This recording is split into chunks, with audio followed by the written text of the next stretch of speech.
Now, moving on to the mafic rocks. Here we have basalt. Basalt is found a lot on the surface of the Earth. If you have erupting volcanoes, there's a good chance you can find basalt somewhere near them. At least the mafic volcanoes, right? Fine-grained rock. Sometimes this can have vesicles in it. When it does, we call it scoria, or vesicular basalt.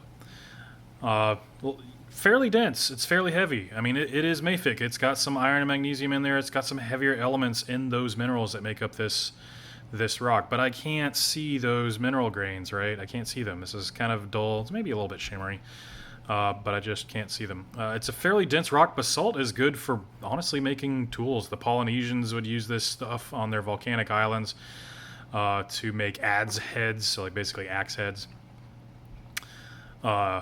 There's one, and it's actually in the is it in the classroom?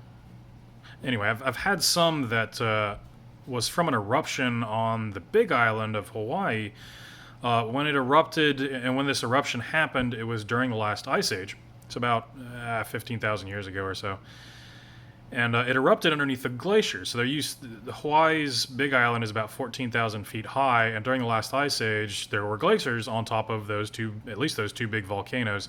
And if you erupt a lava underneath that ice, it meets that ice, and there's just a lot of pressure from the ice up there, but it's also really cold. So you get a rock that forms under a lot of pressure, but it cools off quickly. And so you get this really fine-grained texture, but it's also really dense, and if you can find a way to shape it, you can make a really good tool out of it. So yeah, basalt.